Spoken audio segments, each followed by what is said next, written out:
Good morning, good afternoon, and good evening, everyone. My name is Hazel Malapit, Senior Research Coordinator at IFPRI, and I'm very pleased to welcome you to the launch of the third annual Global Food 50/50 report, which IFPRI is proud to co-organize with Global Health 50/50 and UN Women. Many thanks to all of you joining us live for this virtual seminar, and thanks to those of you who are watching this recording. We have an exciting lineup for you today, and we would love to hear from you, our live audience. So to participate in the Q&A session that will follow the speaker's remarks, please submit your questions on ifpri.org, Facebook, LinkedIn, YouTube, or by using the hashtag AskIFPRI on Twitter. The Global Food 50/50 initiative was established in the lead up to the 2021 United Nations Food Systems Summit as a response to stakeholder demands for a global food system that is accountable for progress toward gender equality. Today, in celebration of International Women's Day, we are launching the third annual Global Food 50/50 report, which reviews the policies and practices of 51 global food system organizations in two interlinked dimensions of inequality: inequality of opportunity in careers within organizations and inequality in who benefits from the global food system. Today's seminar will present the report's findings and explore how this accountability mechanism can empower a movement for more equitable, inclusive organizations across the food system. To get us started, we will hear from Johan Swinnen, Director General at IFPRI and Managing Director of Systems Transformation at CGIAR, who will provide opening remarks. Jo? Hi, Hazel. Thank you so much for this introduction and for introducing me in this event. As you already mentioned, we are celebrating tomorrow the International Women's Day, and so it's a particularly good timing to have this today. So I'm more than excited to welcome everybody on the call here to this special event on the Global Food 50/50 report. The first report was launched at UN Food Systems Summit in 2021, and it used the momentum from the summit to launch this accountability mechanism, which is inherent in the report. And so the global community can use this mechanism now to demand transparency from our food systems and from the organizations in it, and to hold those in power accountable to their public commitments regarding gender equality. So I think it's been a major step in this area, and the partnership between IFPRI, Global Health 50/50 and UN Women is really a testament to our continued commitment from all the organizations here to elevate the voices of women in food systems and the challenges that our food systems have in perpetuating gender inequality and to changing it, to move in the right direction. The second report last year focused on leadership at the highest levels of these food system organizations, and we know that there is a lack of formal representation of women and other representative groups in the positions of power. And this means that the policies and the programs are unlikely to reflect the needs and the interests of a wider cross-section of the global population, which comes with the lack of representation at these high levels. The third report, which we are launching today, takes a closer look at the policy, at one of the policy areas that plays a decisive role in promoting equality of opportunity in the workplace. And that's the extent to which workplace policies recognize and support employees' care responsibilities. So obviously a very, very important area. The focus on care is important in many ways, but the timeliness is also there's a number of reasons, if you want, or things you can point out. One of it is that in 2023, Claudia Goldin got the Nobel Prize in Economics. And so she was famous for her research on gender gaps in earnings. And she found that the gender gaps in earnings coincides with the birth of a woman's first child. Something that many people had already kind of hinted at, if you want, that these things play a role, that this plays an important role, but her work was very important in actually showing that and with academic, with scientific, and providing scientific evidence for it. And this, of course, has translated then into policies that have changed this. So the addressing a number of factors, including this one, for as a source of inequality, of gender inequality, I think is particularly important for the world as a whole and for food systems, of course, as well. As the evidence of which is presented in the report today, or the report that is launched today, policies on paper do not necessarily translate into equitable career opportunities. And this is demonstrated by the lack of progress toward gender parity in the leadership positions, clearly. And while this is disappointing, I also hope, very much hope, or we very much hope, everybody contributed to the report, that this will motivate us and stimulate us to find new ways of making change happen. There is, of course, an important difference between gender inequalities in the workplace, which is the subject of the report, and the gender focus of policies and programs in the work of these food systems organizations. They are clearly related, but they are not the same. And so we need to make progress on both fronts, not just on one of them. So progress is unlikely to be achieved if gender inequalities in the home area, the care economy, and the unpaid labor of women, which obviously is very important if you look at the economy in a whole, and particularly also in the food system, if they are not accompanied by wider societal shifts towards more equitable societies, I think, for all of us.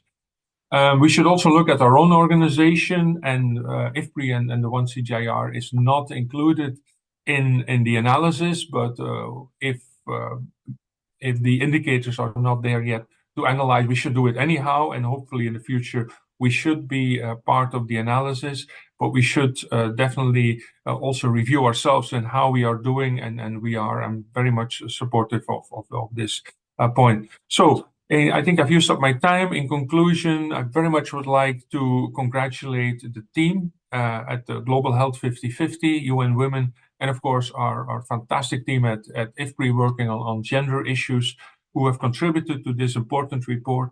And of course, we are very proud to be part of this effort and to continue to engage in this in the future. Back to you, Hazel. Thank you so much, Yo, for that very warm welcome. Next, we will hear from Sarah Hendricks, Director for the Policy Program and Intergovernmental Division at UN Women, for her opening remarks. We have Sarah on video. I am so pleased to join you as we launch the third edition of the Global Food 50/50 report.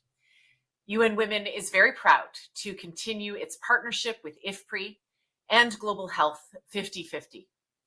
Today, just one day before the official commemoration, we actually celebrate International Women's Day with a theme, Invest in Women, Accelerate Progress.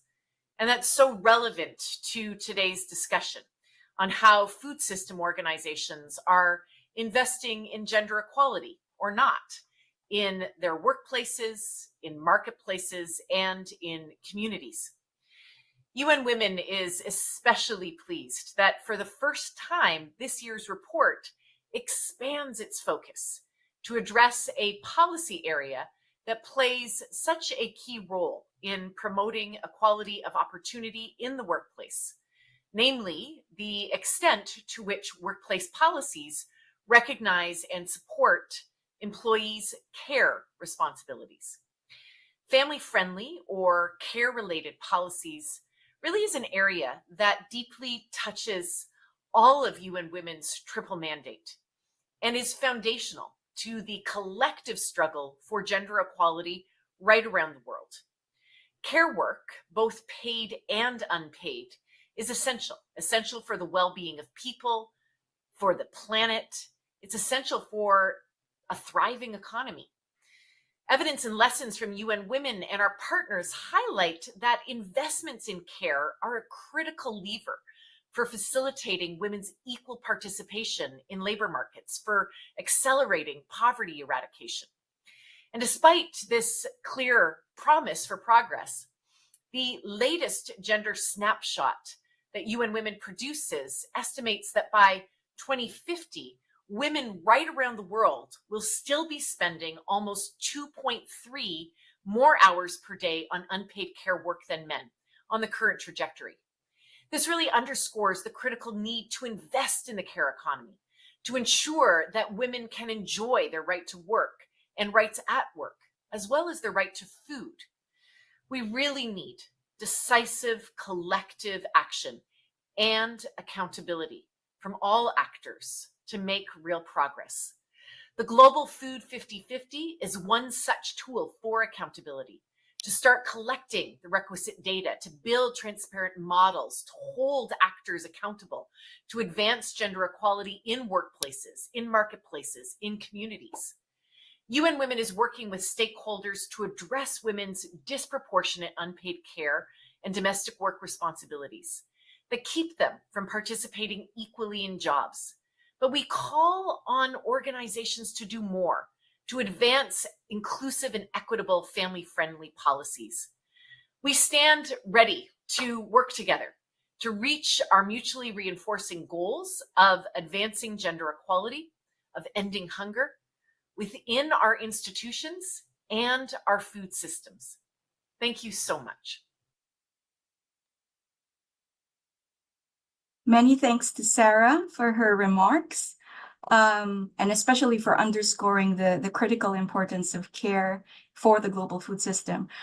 I now have the pleasure of introducing our keynote speaker, Ms. Jamila Biggio, Senior Coordinator for Gender Equality and Women's Empowerment in the Office of the Administrator at the United States Agency for International Development, or USAID.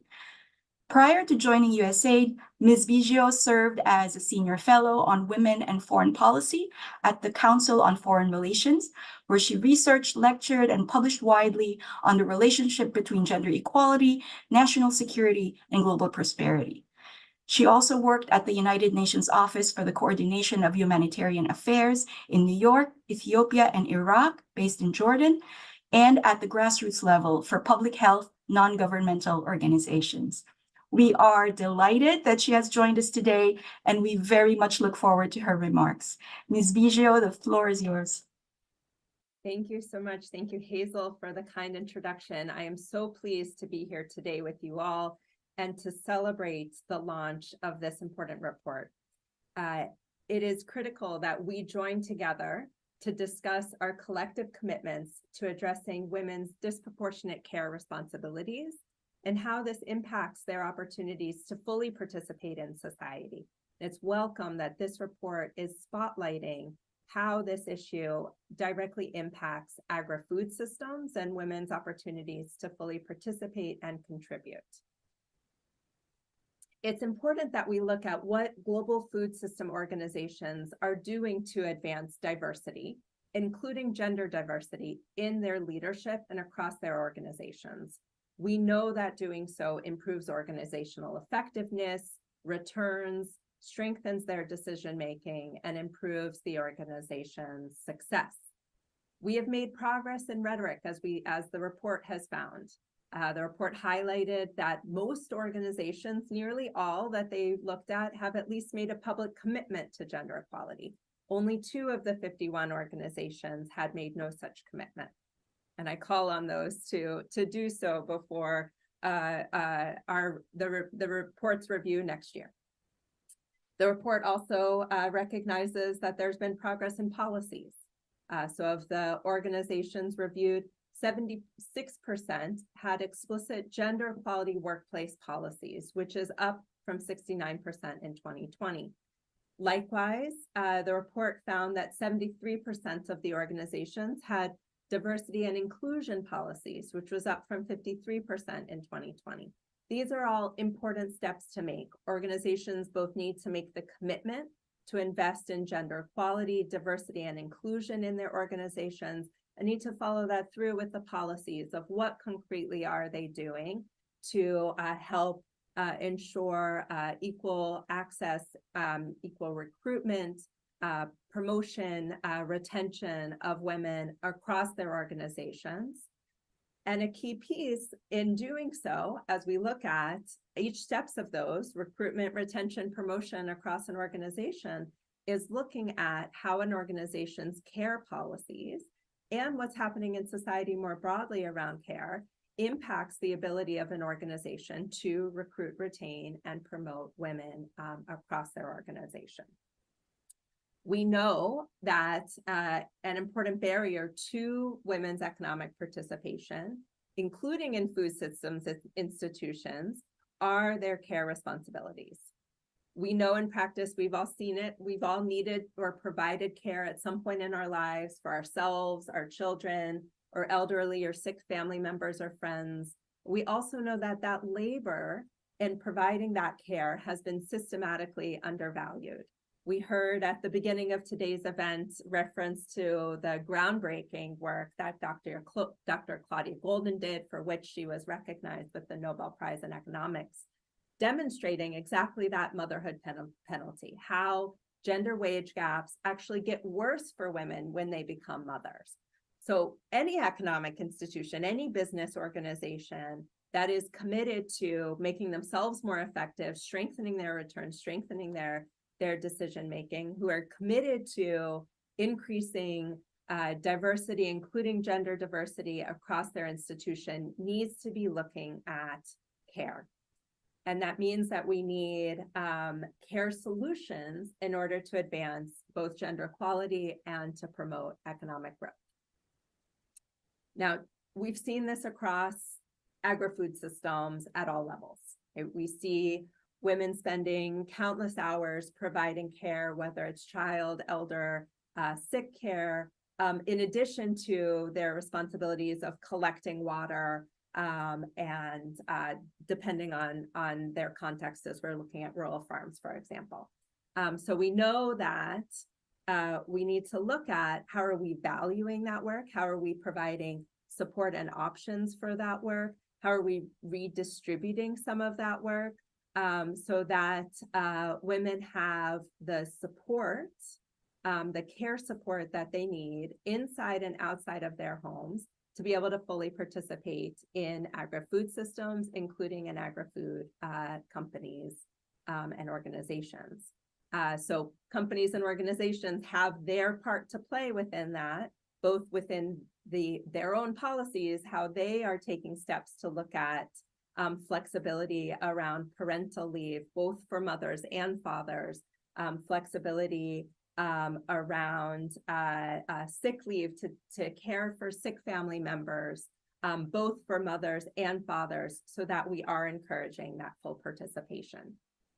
Now, just to recall for us all the call to action, FAO's report last year on the status of women in agri-food systems reminded us all and provided new evidence, new data that if we are to close the gender gaps in farm productivity and to close the wage gaps in agriculture, then we have incredible benefits that can be achieved. We would see global GDP rise by nearly 1 trillion, see 45 million fewer people would go hungry.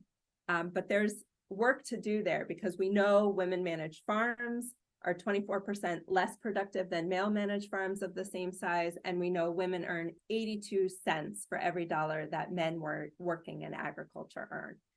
One way, of course, we know that there's holistic programs that are needed to help close these gaps, but part of that solution needs to include care solutions, as we're talking about today. USAID has made commitments both to help close those gaps of gender gaps in on-farm productivity, gender gaps in wages earned in agriculture. Last year, we announced the Generating Resilience and Opportunities for Women commitment, which is a $335 million commitment to tackle the urgent challenges facing women in food and water systems, including climate change. And we recognize that we can't achieve these outcomes without addressing women's unpaid care burden. FAO's report last year underscored this, noting that access to formal childcare has a significant positive effect on mothers' employment and economic returns for agri-food system activities. So again, underscoring, if we are to achieve the food security gains that we've identified, if we're to promote economic effectiveness, organizational effectiveness for agri-food system organizations, that needs to include looking at access to availability of childcare services for women and for families.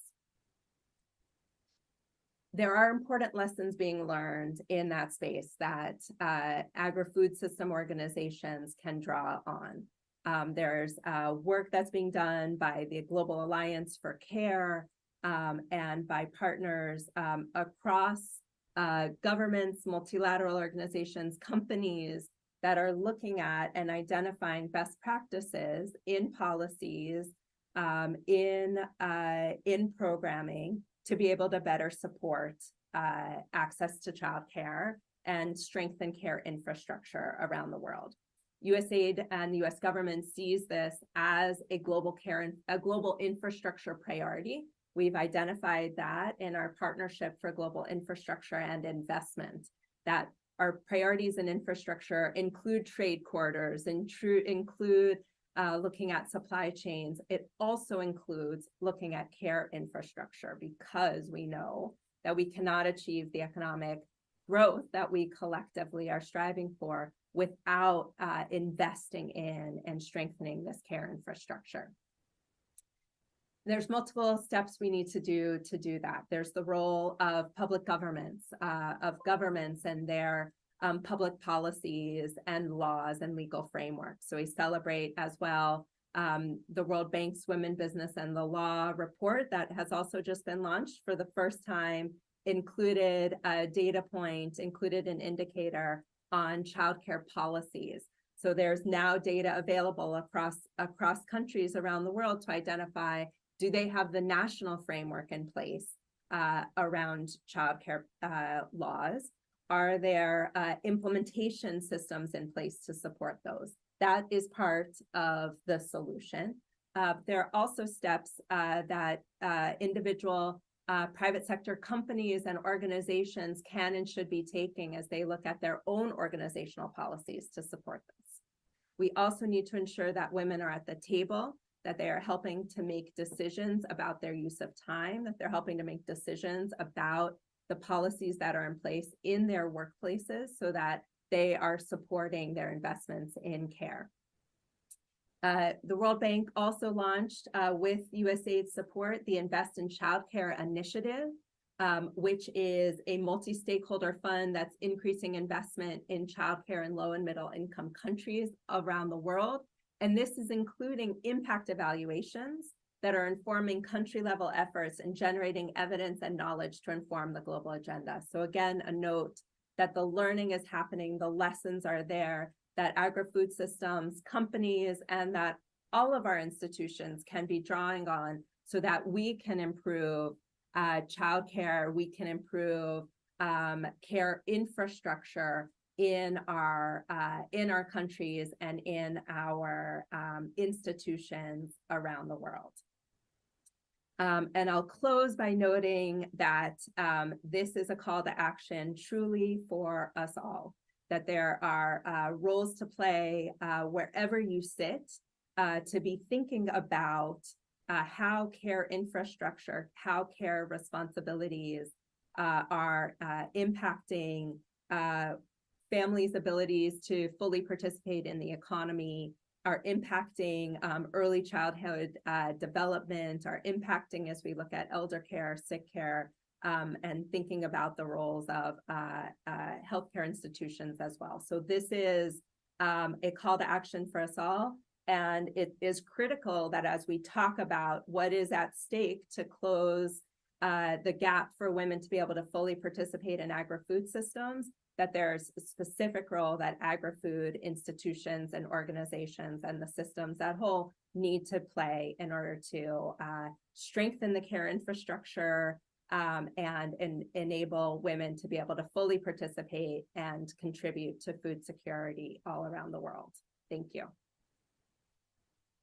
Thank you very much, Ms. Vigio, for that powerful message. I also want to acknowledge that USAID has been supporting this work from the very beginning. And in fact, you yourself were part of our inaugural panel for that very first report back in 2021.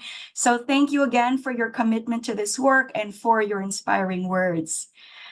So now we can now turn to the results of the Global Food 50/50 report. So first, let's start with some context from Jemima Njuki, Chief of Economic Empowerment at UN Women. And Jemima was, of course, also the custodian of the gender lever for the UN Food Systems Summit. Immediately following Jemima's introduction, we will hear from Sonia Tanaka, Deputy Director at Global Health 50/50, who will walk us through the key findings of the report. Over to you, Jemima. Thank you very much, Hazel, and thank you to everyone for joining us.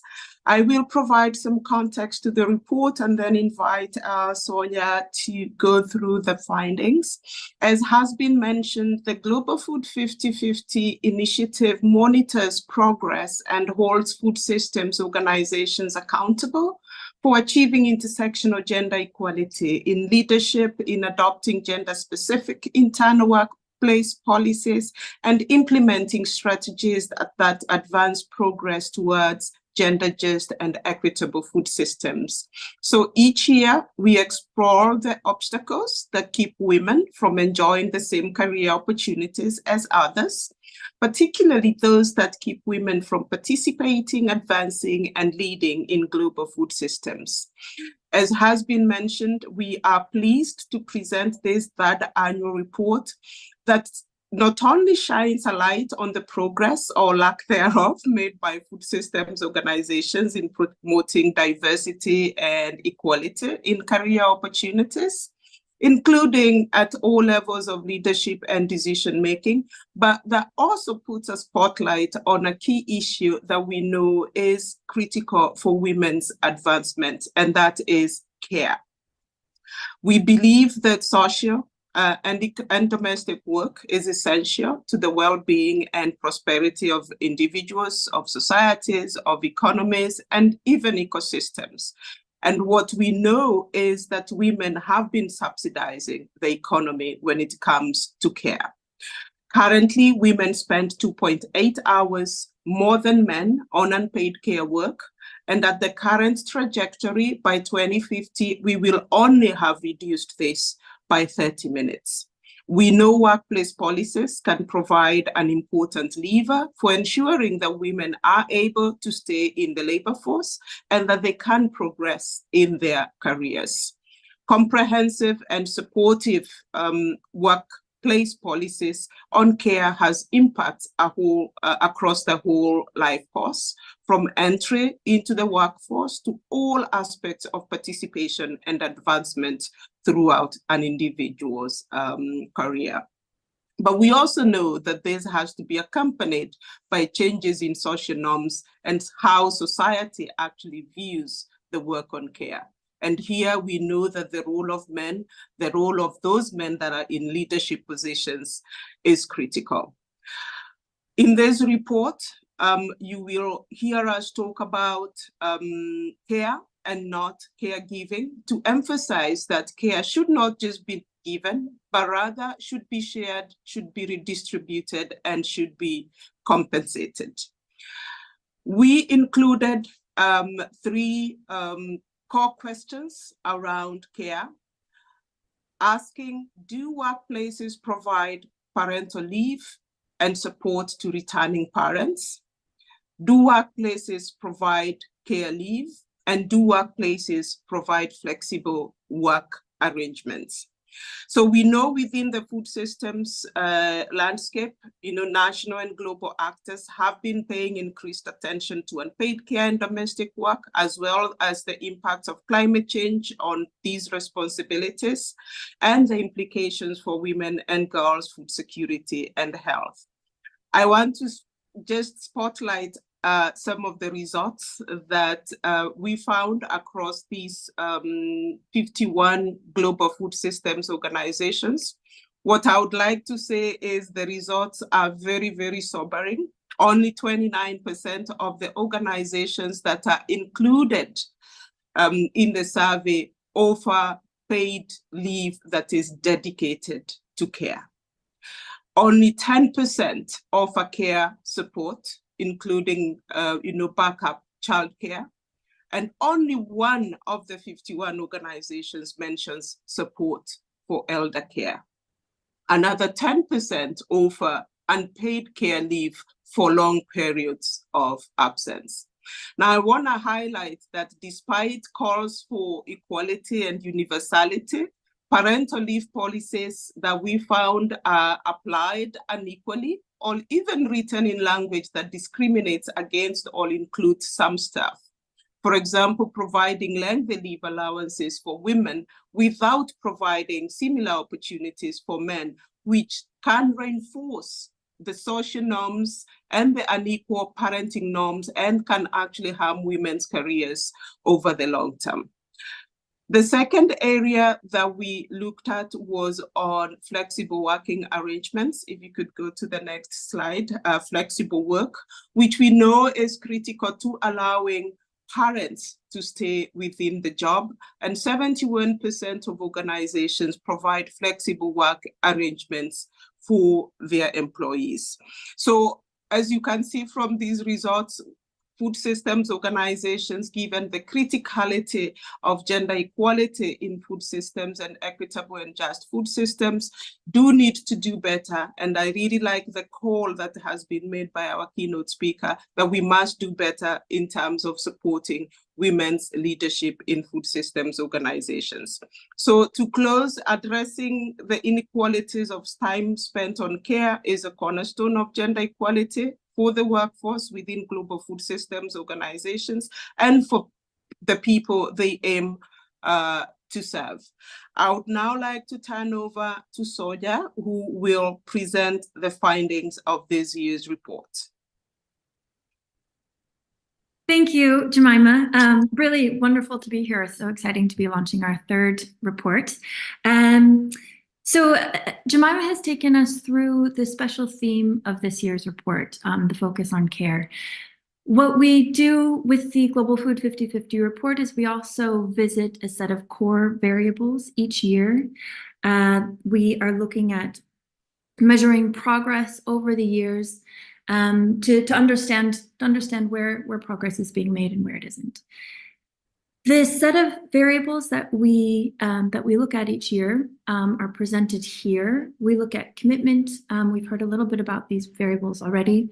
Commitment to gender equality, whether an organization defines gender. We look at policies in the workplace, so those that are tackling power and privilege imbalances. Is there a workplace gender equality policy? Is there a diversity and inclusion policy? Board diversity policy. And then in the third bucket here, we look at whether those policies are having an impact in terms of career opportunities. What is the gender distribution in the senior management and the governing body? And what is the demographic information that we can pull out of public information that's also comparable at a global level concerning who leads, who sits in the highest positions of power, the CEO and the chair of the governing body. And then finally, this fourth bucket looks at the work that an organization is doing kind of out in the world. While we're interested in what's happening inside of organizations and what organizations are doing to drive equality, diversity, and inclusion in their workforce, we're also interested in whether an organization is applying a gender lens to their programmatic work. For the time being, that there's a single variable that we're using as a proxy for that area of inquiry. We're hoping to expand this as the initiative grows into the future. And for now, what we look at is whether an organization has a policy to sex disaggregate their monitoring and evaluation data. So a quick word on how we collect this information. As we heard, we're looking at 51 organizations. These are a subset of the organizations that Global Health 50/50 looks at each year. We look at primarily publicly available information. So this is organizations' websites, their policies, strategies, vision and mission statements. We also look at the demographic information of leaders that we gather from online profiles. Global Health 50/50, we lead on the data collection side, and we're an independent research body. So we, as an external body, that means that we primarily rely on public information. We don't have access to internal information for the most part. And so we rely on words on paper, on policies. That means so that we aren't able to tell a whole lot around implementation or around lived experiences. We do contact the organization at least twice. We invite organizations to contribute, to amend, edit the information that we have to ensure that it's as accurate as possible.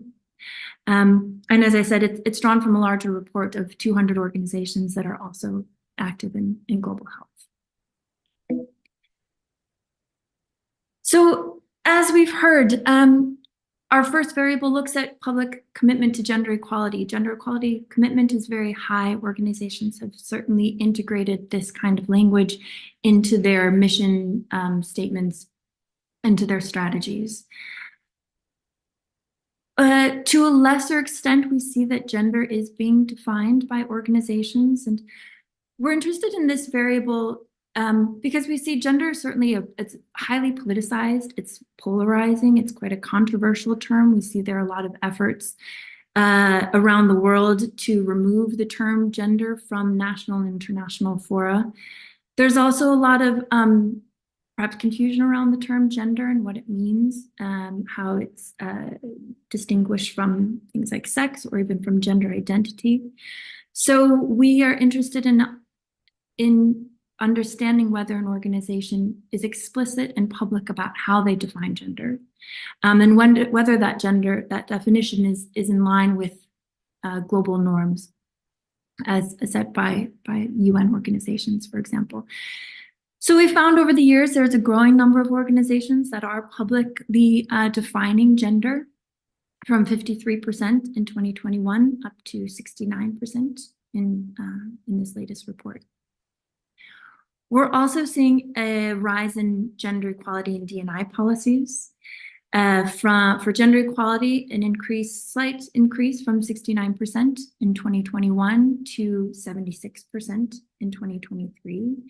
And to note that over half of those gender equality policies that we found are inclusive of a range of gender identities. So policies that are going beyond the gender binary.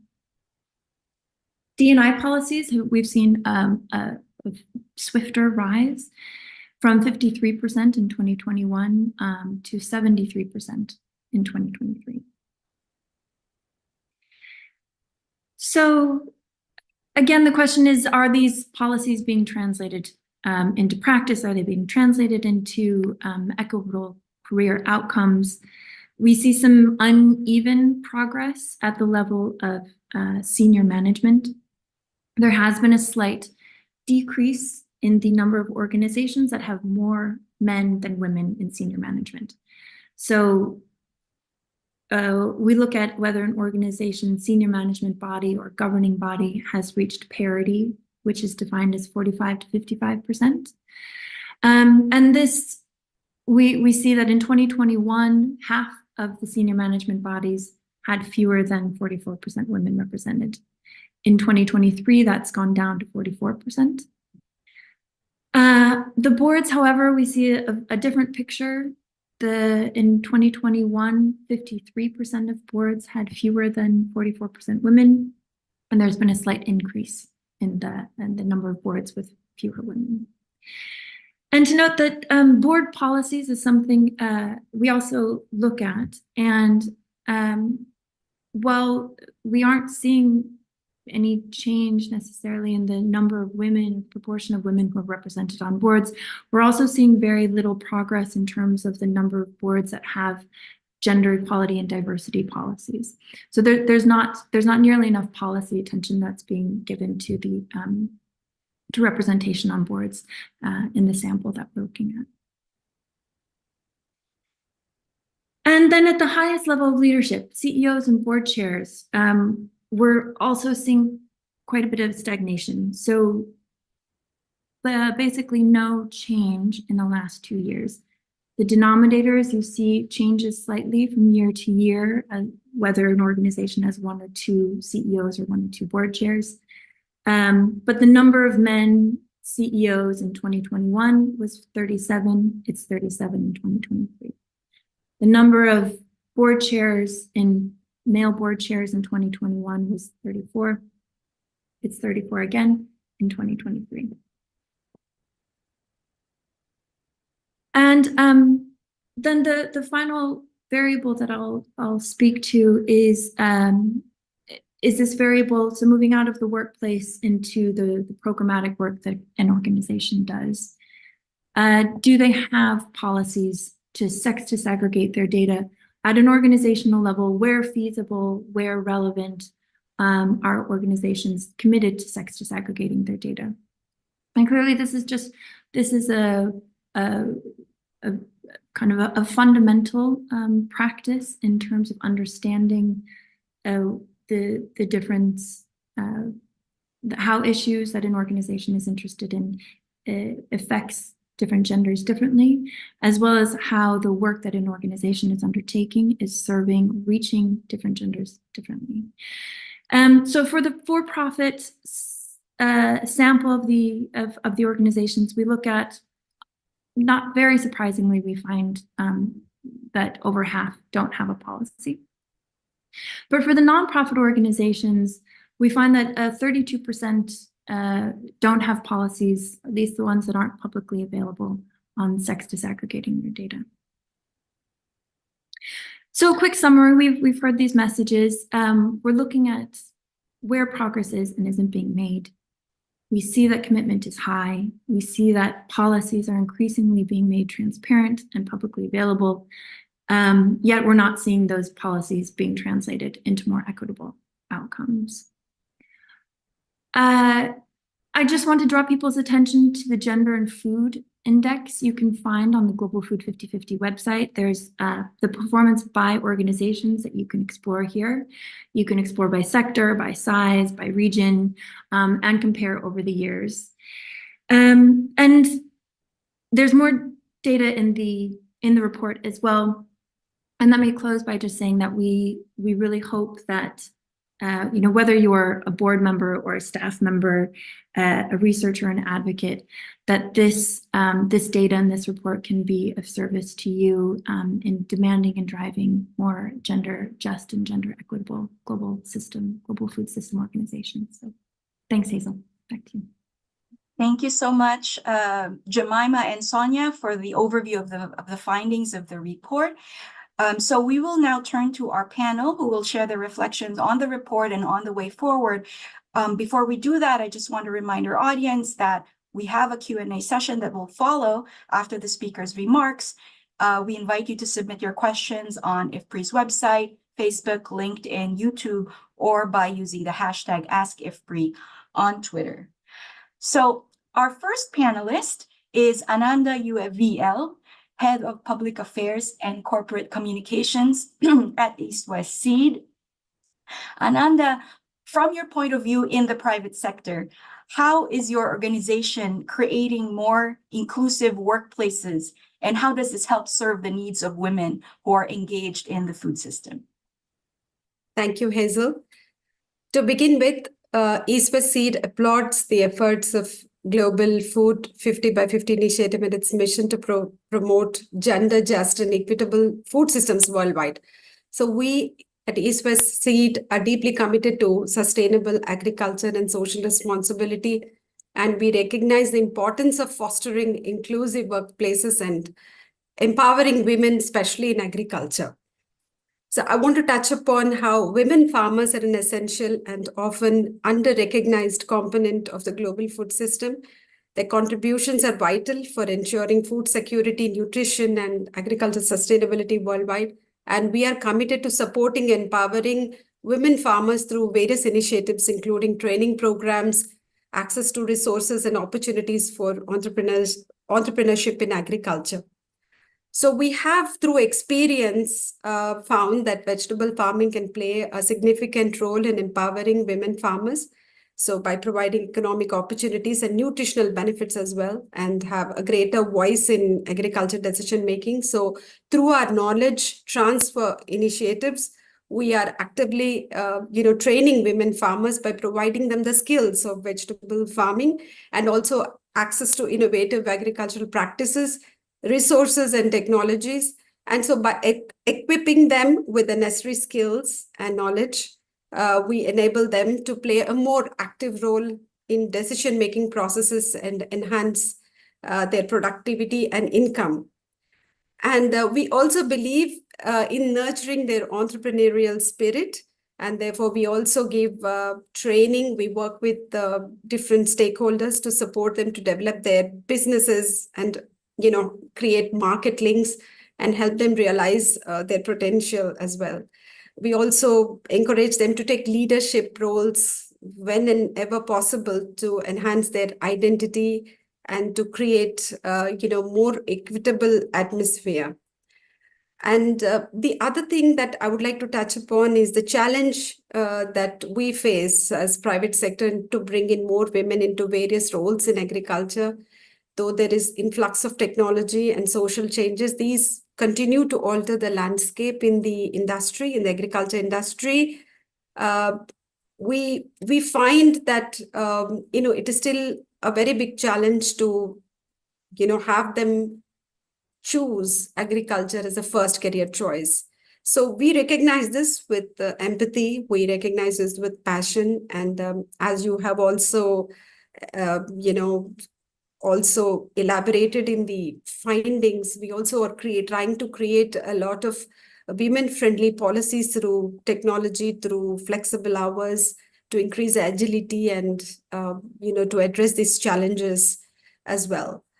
The problem we find is, of course, the awareness. Most women still believe agriculture is probably very challenging. So that is where we have to still, work through cultural and social challenges, the norms and the ethos that we face.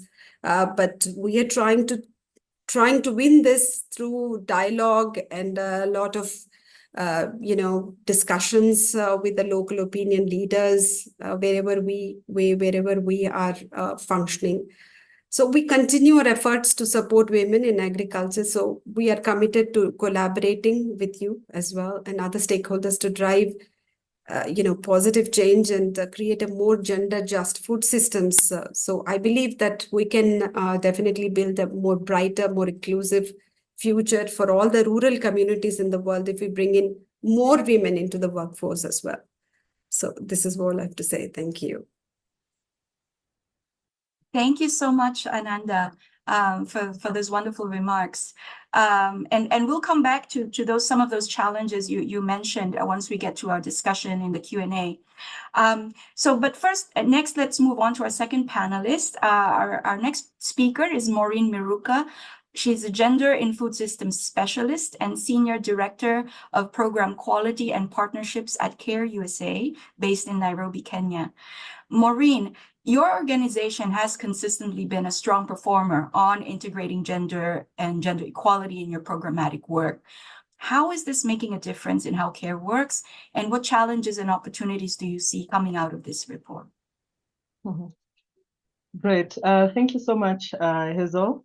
I must begin by thanking Global Health 50/50, IFPRI, and UN Women for producing this report and centering it on food systems organizations. And I'm really honored to be part of a great panel here that consists of friends of mine.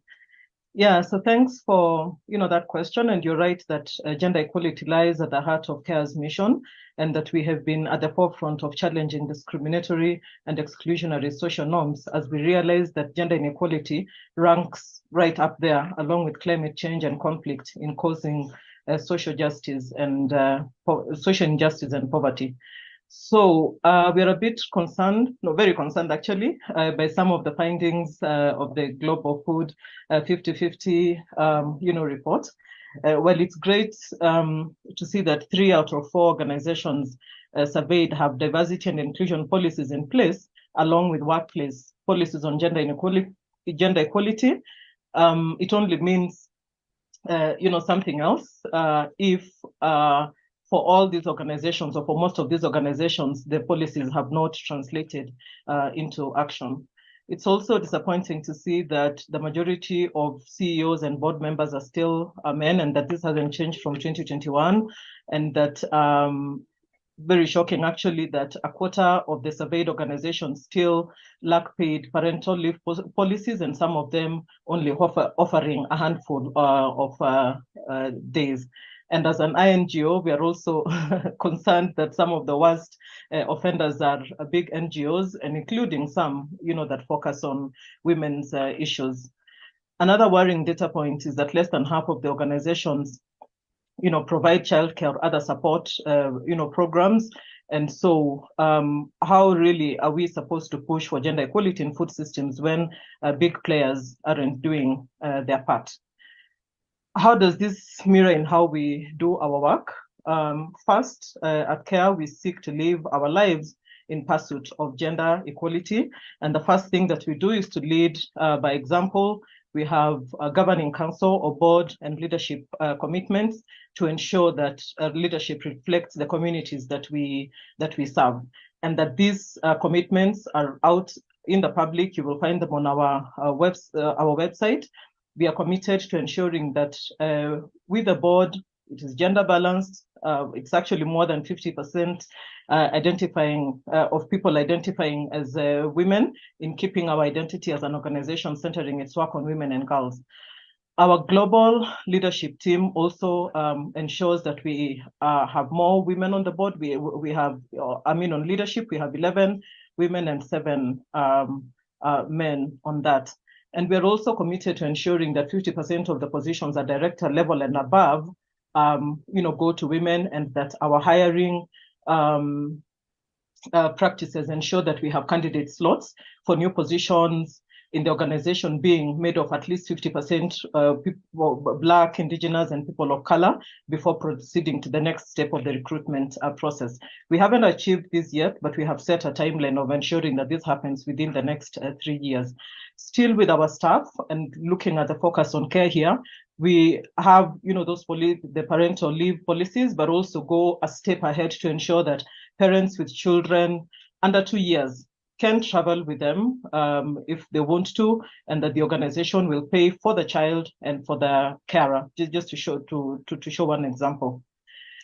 Secondly, we have institutionalized a gender equality and diversity process that we call READY, Reflections on Equality, Diversity and Inclusion, which is a process or a series of dialogues which challenge staff to consider issues of power, difference, and inclusion, and that this training is undertaken by all staff.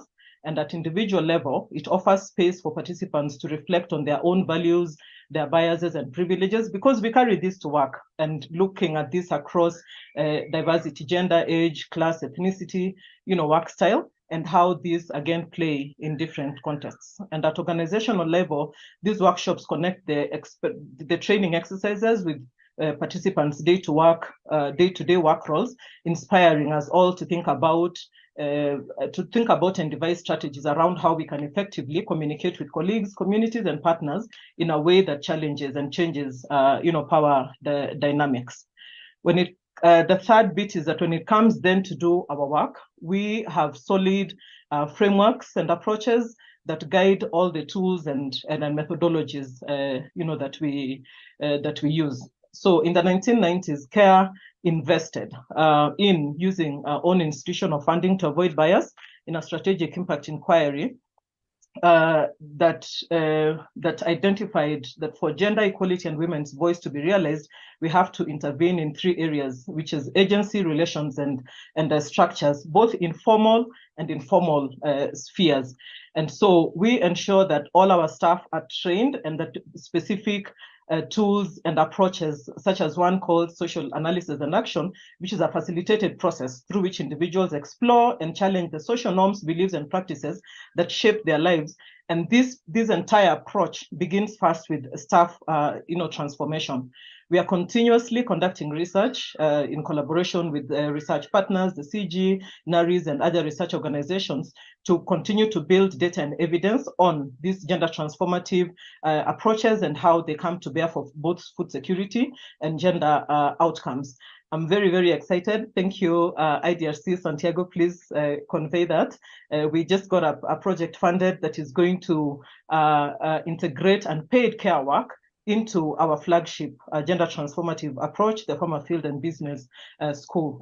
We are also seeking to always be the partner of choice, but to work with our partners and to influence them from within on all these tools, practices, and approaches. Lastly, we engage in reflective practice to ensure that we are remaining centered on gender equality. And as I said before, the gender equality framework is at the heart of everything we do. It is possible to build agency, change relations, and transform structures in a gender-blind way.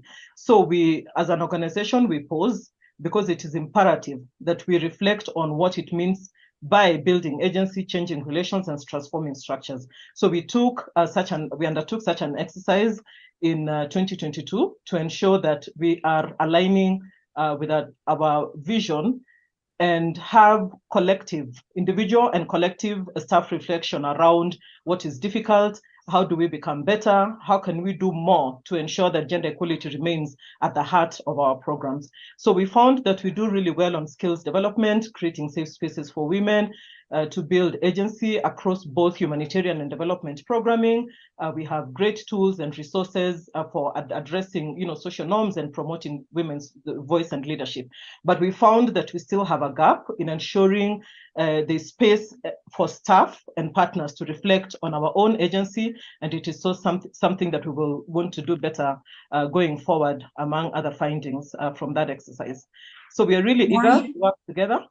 Yes. Oh, yes. I'm just finishing here. We are eager to work together with all of you. Yes, please, if you could wrap up. Yeah, thank you. Thank you. I was actually done. Okay, fantastic. And sorry for interrupting you there. Obviously, there is a lot of learning that CARE has done that we can all learn from. So thank you for sharing all of that. We can come back to some of those lessons later. But for now, let's move on to Santiago, our next panelist, Santiago Alba Corral, who is the Director of Climate Resilient Food Systems at the International Development Research Center, or IDRC. Santiago, IDRC has provided financial support for this year's report, and for that we thank you. How do you see Global Food 50/50 contributing to the work you do in gender and food systems, and what role do you see for funders like IDRC in advancing these priorities? Thank you, Hazel, and I will be happy to give more time to Maureen, because I think she has many things to say on this event. So first, thank you for having us, and of course it's a pleasure to contribute to not only to the report, but also to the thinking around the report. I think three ideas from us, and I think the report actually and the results that we have seen today reinforce these ideas. First, for us was important because we need to walk the talk, and I think that has been the organizations that have been moving and understanding the importance of gender equality, of inclusion, of gender transformative approaches to really transform food systems need to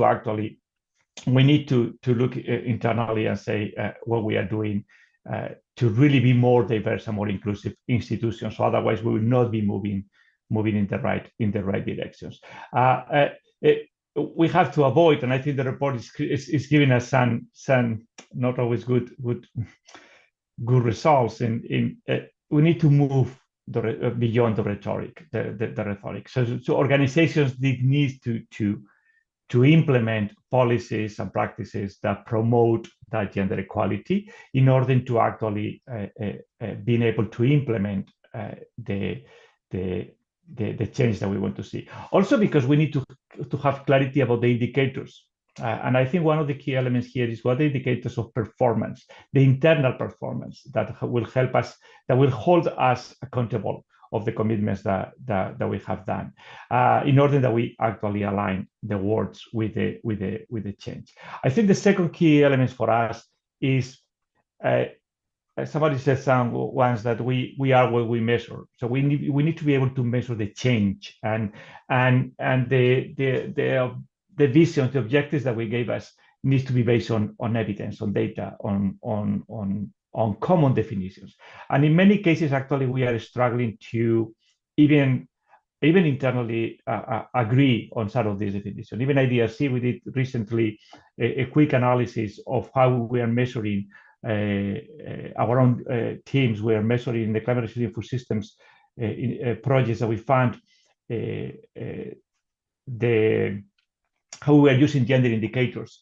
And we realized that we didn't have always a common base definition. So there's an element of capacity strengthening and capacity building across the organizations and the teams that are part of those organizations.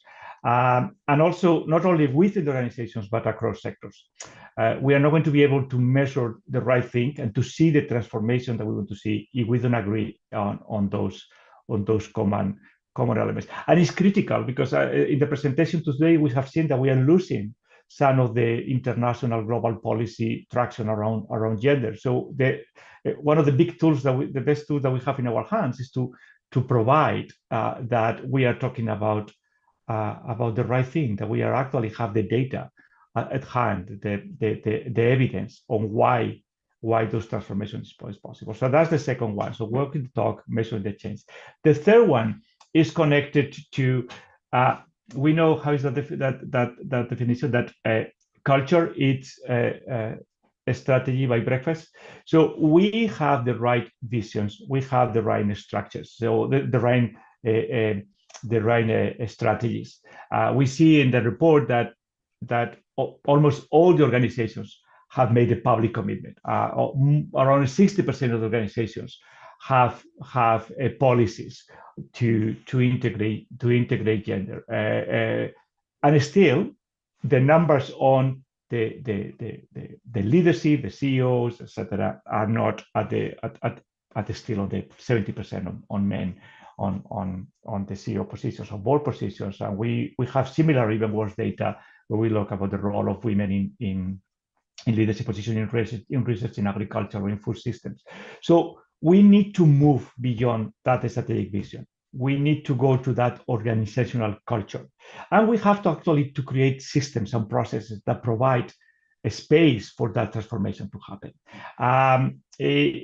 We are not going to see the transformation that we see if the performance systems in education and academic institutions are still linked to the same indicators that we have 20, 30 years ago. That is going to be a barrier, and we need to actually dismantle these barriers. The other thing is that a lot of implicit biases that are part of the daily life that we don't see, those hidden biases that we don't see as we take decisions, as we hire individuals, as we promote, as we create spaces for promotion, are there. And the fact is that we are not even aware that they are there. So we can continue having good results in organizations that provide, we all as organizations in this sector that have vision and commitments, but if we don't change our internal cultures, if we don't challenge, if we don't actually move from recognizing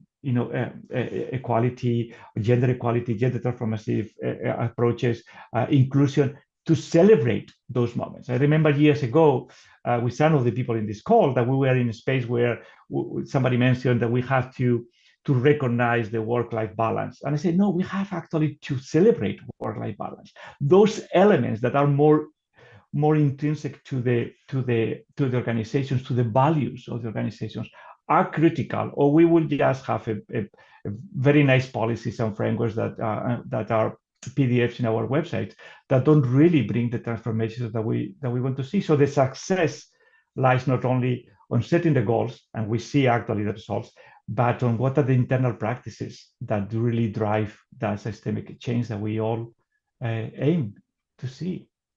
Over to you, Hazel.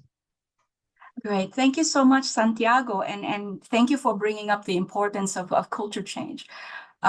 We'll come back to that because that links up very nicely with what Ananda was saying also about the constraints she was seeing.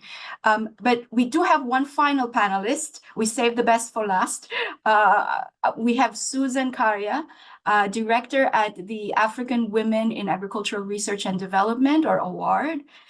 Susan, the reason I saved you for last because you have a unique perspective, having been part of the UN Food Systems Summit process in the gender lever, along with myself, Jemima. And so you've seen this from that angle, and you've been working in this sector over the years. What are your reflections on what we've achieved so far, and what do you see as the way forward? So thank you so much, Hazel, for inviting me to speak at this forum. At the third launch, the launch of the third Global Food 50/50 report. Let me start first of all by congratulating Global Health 50/50, IFPRI, and UN Women for preparing this excellent report. As you've said, as part of the UN Food Systems Gender Lever team, I was involved in many of the meetings that took place in the lead up to the UN Food Systems Summit, including in the developing what we call the Coalition for Action on Making Food Systems Work for Women and Girls. And the idea of the Global Food 50/50 was actually conceptualized in there as a gender equality accountability mechanism. And so it's amazing to see its fruition. And I was very delighted to read the report. And while acknowledging that much work still remains, I'm also excited to see that we're beginning to shift the needle on gender equality in agri-food systems, institutions, organizations.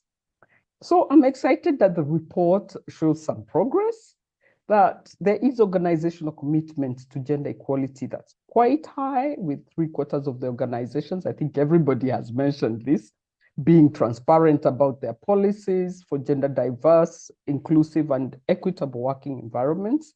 Of course, I've also noted with great concern some of the areas that still remain. So what does the report mean to me? And I want to highlight 4 things that stand out for me as we launch the report. And I think everybody has really highlighted the importance of care and care policies beyond parental leave, but also looking at the correlation between care and gender equality in leadership of the organizations. So I'm very pleased that for the first time we have evidence on how global organizations in food systems are addressing the issue of their employees' care responsibilities. And the report has done an excellent job of elevating the conversation of care and highlighting how the responsibility for care continues to disproportionately fall on women and girls, and how this affects their economic participation, their health, and their well-being.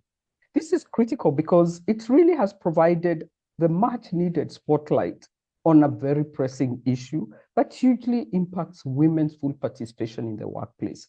From the women that we work with at AWARD, we've realized that this plays a big role in limiting their time for professional development. It hinders their career growth, and ultimately largely contributing to the gender gaps in the organizations that we work with. And most importantly, I think what this report has done is help to create more awareness on another dimension of gender equality that has probably not received as much attention. So I think talking about care and care policies is a timely conversation because the evidence shows that gender inequality continues to persist across various levels in agri-food systems. And it's really important for us to interrogate what is working, what is not, and what issues are stifling progress. Now we know that we need to pay more attention to issues such as care in our work and in our organizations. The second thing that I really like about the report is the findings on the Gender and Food Index. and which is revealing how progress is being made and where organizations' commitments are high, but also where gender inequality continues to persist. So at Award, one of our main focus areas is on widening the pipeline of women in leadership in agriculture research for development sector. And this finding tells us we still have a lot of work to do. What this means in practical terms is that we need more accountability mechanisms to ensure that the commitments that have been made in terms of mission statements and policies actually translate into action. This report underscores the fundamental importance of increasing the availability of sex disaggregated data, which is extremely important in pointing out where the gaps continue and where progress is being made. So this is an area that we will be keen to explore as we set out to scale our work on improving the numbers and experiences of women in leadership in the agriculture research for development. The third thing that we at Award think is really important is looking at how a complementary report that has a more regional focus would be so important in contextualizing what the findings say. A regional report, for example, in Africa, would provide an excellent overview of the perspective, of the global perspective, and also what I want to say is that this report, of course, has provided an excellent overview of global perspective, but what we need is more information at a lower level to trigger action. The regional organizations we work with need to see very nuanced results in the different contexts, and also develop relevant solutions that are very contextualized to the regions. So it would be good to know, for instance, what regions are doing better than others, which ones are lagging behind, and which ones require more targeted support. So, for example, we also think an African regional report would speak very specifically to the continent's priorities and would highlight policy options, programs, and good practices for African organizations. And this is an opportunity, this would be an opportunity for us to really use such a tool to advocate for change within the regional agri-food systems organizations in Africa. It would also allow us to pool our resources towards a regional level evidence. So the final thing that I want to highlight is the opportunity that this report presents to accelerate actions towards reducing gender inequalities in food systems organizations. It gives us a basis for tracking progress, holding decision makers accountable, comparing best practices, and identifying areas for improvement. It is therefore an excellent additional resource in our quest for reducing gender inequalities, and also an advocacy tool that reminds us of the work that's still ahead for us. Thank you so much, Hazel. Over to you. Thank you so much, Susan. And I mean, all the panelists, thank you all for sharing all of those reflections and all those lessons. I think we definitely hear that there's progress, there's some progress that's not happening as quickly, but I am overall very inspired because it looks like there's a lot that we can do. So thank you all. Now, we have some time for Q&A, and unfortunately we don't have very much time, but we do want to be able to respond to some of your questions.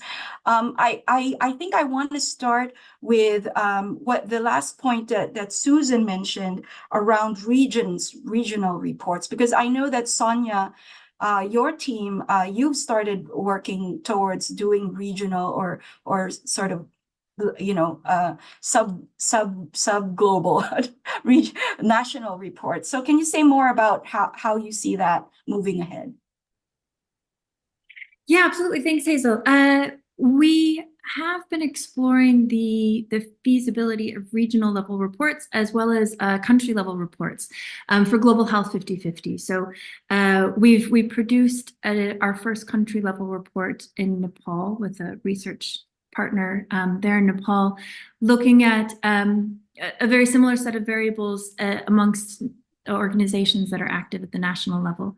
And we're also in conversation around trying to achieve the same thing at the regional level. And I think it's certainly really interesting and probably integral, very important development for this kind of work that we're doing, given that we know that norms are different at the regional level, the actors are very different at the regional level.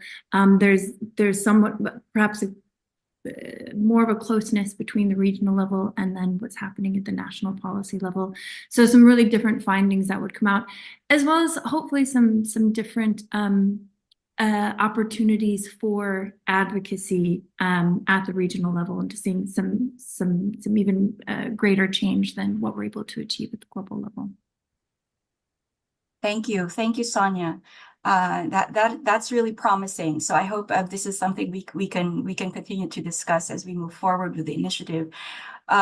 So let me move on to another question. So I want to ask this question because this is a question we get every year, and so I want to give voice to it because I'm sure it's on the minds of many people. Do we have evidence that women in leadership positions make different decisions than men on food security, nutrition, and gender equality? And I wanna pose this to Jemima, perhaps, to first comment, and then I don't know, Susan, if you want to add anything to this, given your role in award. But Jemima, what is the state of the evidence? I think first I want to say two things. In the literature and the conceptualization of gender equality, we want to achieve gender equality for two reasons. One, because we know that it is the right thing to do, that women do deserve the opportunities that are available, and that there should be no barriers that limit them from fulfilling their full potential and for engaging in economic activities that benefit their lives and that enable them to thrive. So that's the first thing. And the second thing, because we know that evidence says when women are actually engaged, when teams are more diverse, when decision-making is more inclusive, that organizations are more productive, that policies are more inclusive, that the work of the organization is actually much more impactful. So there is evidence that shows that, but I do want to highlight that those two reasons, that we should not also forget that women do deserve these seats at the table. We are not doing any favors to women. We need to think of inclusion as a right as well. Okay, thank you so much, Jemima.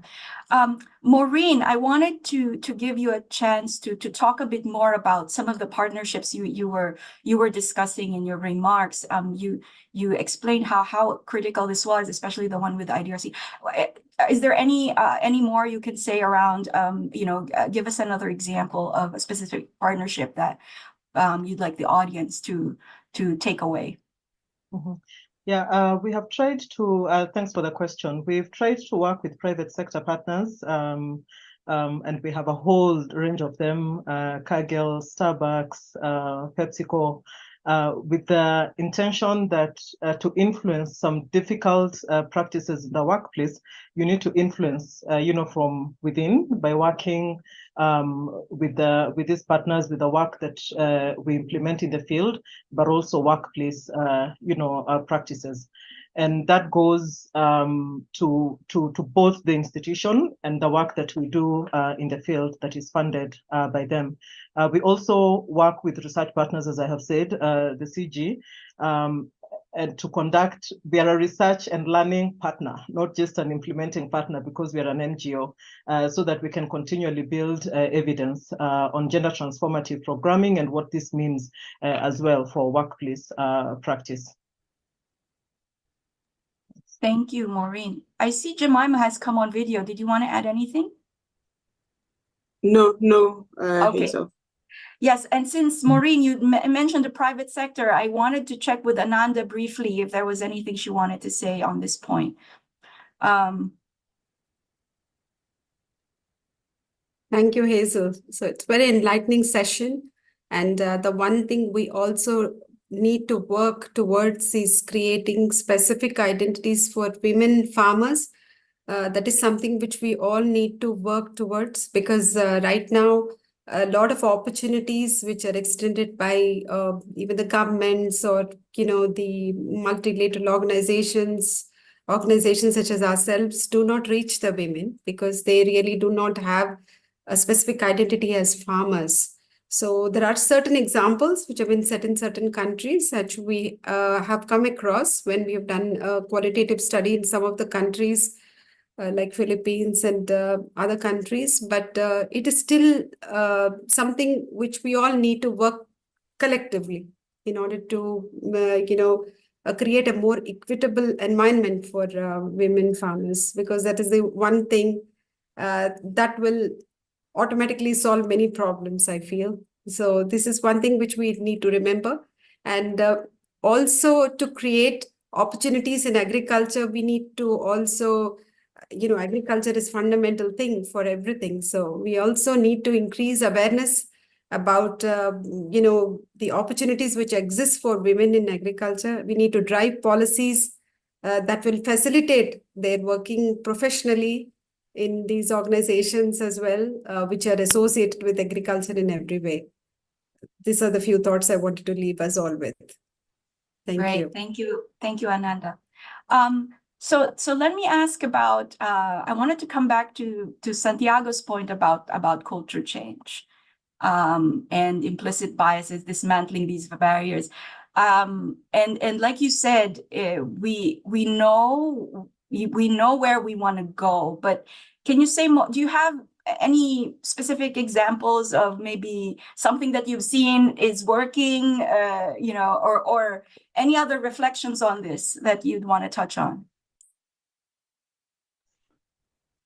Yeah, and I think I can think in particular on the role of donors in supporting this change. I think these elements that we are seeing, and we have. Maureen was giving an example, for instance, and we have been working with award as well. Something as simple as having in the budget line opportunities to bring care for conference, so that women researchers can participate in conference. So you can have budget lines for mothers traveling, so fathers traveling with their kids. Those are elements that are easy to do and that are within the scope of the decision making of donors when we look at budget. I think a key element that we see is having gender sensitive and gender inclusive budgeting processes are critical, so that if it's not in a budget line, it's possible that it's not going to be translated in an action.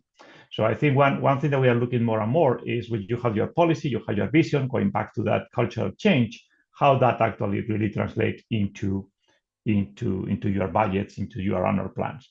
Another one I think is, and I was mentioning briefly earlier, on how we are measuring performance. I mean, the indicators that we have for performance on internal staff, what is the promotion policies that they are, how if you are in a parental leave for a year, does that year count on your years of experience when you apply to the next position where you promote? And those are the small things actually that has a huge impact on the diversity and the inclusion across the program. We actually are seeing more and more training on gender inclusion of recruitment panels, diversity in the recruitment panels. So you go for an interview and everybody is the same, has the same profiles. There's going to be biases that we are going to be missing. So, and the other thing I think is the internal discussion that we feel comfortable of having uncomfortable conversations. So some of these conversations are not so into the normal life of institutions that not everybody feel comfortable. We need to push that and have them. And I think the number of times that we have seen internally that decisions were not made because it's the first time that has happened. And I think going back, not waiting for anyone to make that decision on what projects we approve, what institutions are we working with? Do we have enough systems to not to work with the traditional suspects? How those organizations are proving those transformations? So I think donors will have a big role to play on challenging the status quo. I mean, we have seen that, for instance, in the role with supporting the gender platform within the CGIAR, on something that was like, really, we need 50 years of CG to have a gender platform. Well, it's a conversation that we had some years ago among donors with the CG, and now it's a reality. So it's not that difficult if we really want to have those conversations. Great, thank you, Santiago. Susan, I'll let you close us out with your final intervention. Okay, thanks. I guess just listening to Santiago, I just wanted to say that an important part of changing organizations is strengthening their capacity. And because often they do want to change, or there are champions that really want to change. And what we found out in award, that working with organizations with leadership that are committed, if we can strengthen their capacity, work with them to design policies around inclusion of women, we can design programs with them where we are actually building the capacities of women in leadership, which is what the award does. Then we're beginning to create an enabling environment where women have the capacity, but also have the space to lead. So I think there's a whole bunch of things there, that you have a policy, you strengthen capacity, but you also prepare the women so that they're able to come in and lead. Thanks. Great, thank you, Susan, and thank you to the panelists for this very insightful discussion. We are now coming to the end of our program, but let me now call on Sarah Hawkes, co-founder and co-CEO of Global Health 50/50, to provide some closing remarks. Sarah, over to you. Thank you very much, Hazel. Well, let me just start with a huge thanks to everybody who has been on the panel and presenting the data today, but as a particular thanks to you, Hazel, and to your colleagues for the incredible effort that I know went into organising today's panel and bringing us all together. It's been an absolute pleasure to listen to everybody and to hear everybody's experiences. I just want to take a moment to reflect on the data that we heard presented by Jemima and by Sonia, and just to say that, you know, we know that we're making progress, or that the organisations that have been reviewed have made some progress. We can see that there's more commitment. Cynically, we might say there's more words on paper. There's less progress in terms of equitable outcomes, and it could be argued that that's just a factor of time, that if we just need to give it a bit more time. The pipeline will do its job and women will get to the top. But as we've seen from the deeper dive that we've done into some of the policies that may be holding that pipe, the kind of blockages in the pipeline, that might be holding women's careers back and might be holding us back from reaching our shared goals of equity and equality. This isn't just a matter of time. It is a question of not necessarily having the right policies and practices in place that can both promote and sustain progress towards equality and equity. So in Global Health 50/50 over the past couple of years, as well as looking at issues in care policies, we've also looked, for example, at issues around at policies around sexual and reproductive health and rights in the workplace for women and men across the life course.